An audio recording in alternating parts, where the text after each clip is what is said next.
Halo para penggemar Niken Salindri, kayaknya kita nggak bakal ada habisnya ya di videoku yang ini nih. Ternyata ada banyak komentar pro dan kontra nih tentang tarif Niken Salindri. Ya cukup ramai lah. Dilihat-lihat nih, kita amati coba. Ada yang setuju kalau tarif tersebut sesuai, ada juga yang bilang murah, dan ada juga yang bilang mahal. Mungkin ya menurut kamu yang nggak suka Niken Salindri atau mungkin lagu Jawa, bisa saja tarifnya itu dibilang terlalu mahal. Masa sih penyanyi bocah cilik kayak gini kok tarifnya mahal segitu ya? Ada nggak yang berpikiran seperti itu? Dan mungkin juga ada yang berpendapat bahwa ya wajar dong, karena itu budaya, jelas mahal harganya. Dan kali ini kita akan coba ya bahas yang lebih menarik tentang perbandingan antara tarif Niken Salindri dengan penyanyi-penyanyi yang lain, mulai dari Lesti Kejora, Via Valen, Ayu Ting Ting, dan sampai yang legenda kita pada zaman dulu yaitu Inul Daratista. Tahu nggak, sekali tampil itu tembus berapa? Ada yang ratusan juta rupiah. Nah, apakah tarif Niken benar-benar sebanding dengan mereka ya? Atau malah justru jauh lebih murah? Atau mungkin lebih mahal? Yuk kita teliti bersama, pelan, jelas, dan yang terpenting jangan memihak dulu. Walaupun kita sama-sama penggemar Niken Salindri, kita semua dan sedulur-sedulur sekalian itu harus tahu dulu nih bahwa Niken Salindri bukan sekedar penyanyi. Dia ternyata adalah sinden muda yang membawa kearifan suara Jawa ke penggemarnya sendiri. Jadi Niken Salindri berhasil ngebentuk sebuah komunitas ya, komunitas yang menyukai kekayaan Nusantara, khususnya Jawa. Dimulai dari campur sari, lenggam Jawa, sampai panggung hajatan nih. Tahu nggak ciri khas Niken Salindri itu apa? Cek yuk. Ada seperti suara halus. Kontrolnya itu kalau kita perhatikan sangatlah stabil.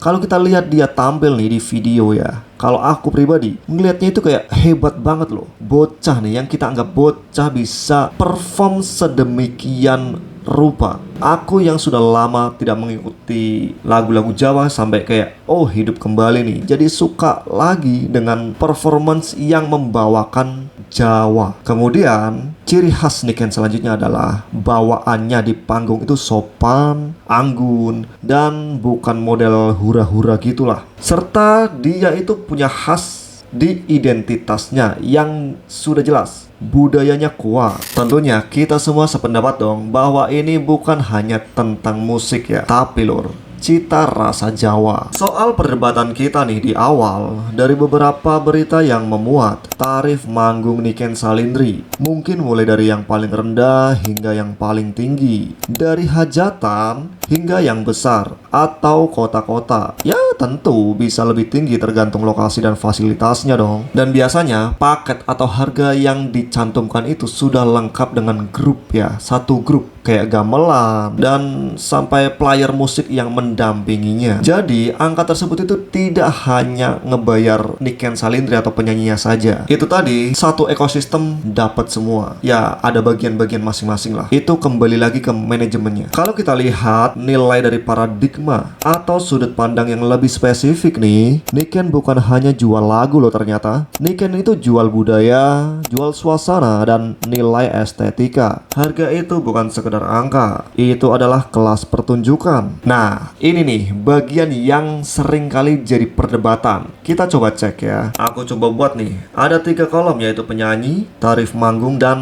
aku sematkan catatan nilai jualnya dari setiap bintang yang aku cantumkan di sini. Ada Lesti Kejora, ternyata dia tarifnya itu mencapai 350 juta rupiah. Tentu yang dia jual adalah pamor nasional, ajang di televisi, dan brand besar. Kemudian Dewi Persik itu mencapai 350 juta rupiah juga. Tentu ini bukan angka pasti ya. Untuk Dewi Persik, kalau kita perhatikan bersama-sama, dia menjual nama besarnya, panggung di televisi, dan konser-konser lainnya. Kita lanjut ke Ayu Ting Ting. Kita cek, ternyata Ayu Ting Ting punya tarif kisaran 100 juta rupiah. sampai 200 juta rupiah nih. Nah, siapa sih yang nggak kenal Ayu Ting Ting? Tentunya dia menjual popularitasnya yang anti mainstream. Dan ini ada legenda kita, Inul Daratista, punya tarif berkisar antara 100 sampai 300 juta rupiah. Sang legenda panggung dangdut modern, itulah nilai jualnya. Kemudian ada Via Valen dengan tarif 60 sampai 150 juta. Dia menjual pop Jawa Selatan dengan trending nasional. Kemudian ada Denny Caknan nih. Ada satu pria yang nyempil di antara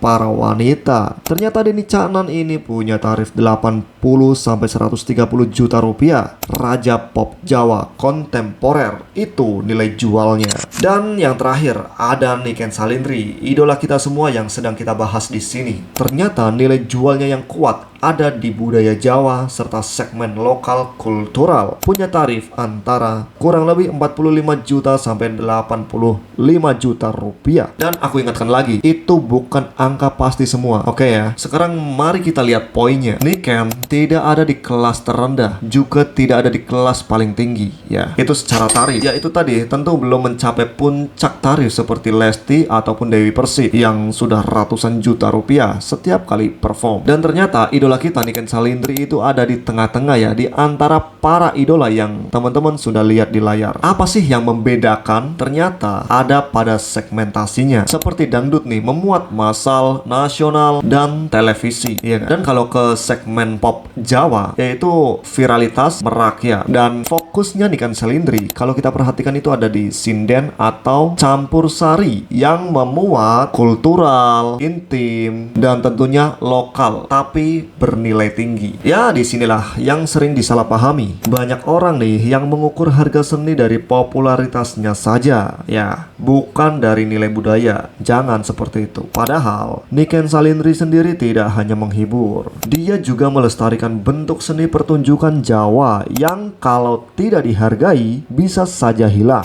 Bolah koyo apa Jawa ya. Besok anak putune dewe ora bakal paham Jawa. Ya, itu kalau bukan karena orang-orang seperti Niken yang terus melestarikan budaya Jawa sampai sekarang. Jadi apakah tarif manggung Niken Salindri ini termasuk mahal ya? Menurutku sih tergantung cara kita melihat seni dari apanya ya. Kalau yang dilihat hanya seberapa sering muncul di televisi atau seberapa viral lagunya, maka mungkin tarif Niken Salindri terlihat terlalu tinggi. Tapi kalau yang dinilai adalah sisi kualitas vokal tradisionalnya, jam terbang panggung yang bawa-bawa adat, kemudian ada pelestarian seni Jawa, ada juga paket grup musik lengkap, dan tentunya atmosfer budaya yang dibawa. Dia selalu mampu menghidupkan suasana kulturalis. Maka hal tersebut sangatlah wajar. Harga segitu normal, bahkan sangatlah strategis untuk menjaga nilai tradisional. Pada akhirnya seni itu bisa hidup dari nilai apresiasi. Dan apresiasi di zaman sekarang tentu nilainya adalah bayaran. Sekarang giliran kita semua, seberapa baik kita menilai. Dan kembali lagi ke topik Niken Salindri. Menurut para sedulur sekalian, apakah masih terlalu murah, normal, atau terlalu mahal? Tulis pendapatmu di kolom komentar. Mari kita berdiskusi santai ya, agar kita sama-sama mendukung siapapun dia yang melestarikan kekayaan Nusantara. Jangan lupa like, subscribe, dan share video ini agar budaya kita tetap lestari, dan kita ketemu di video-video berikutnya.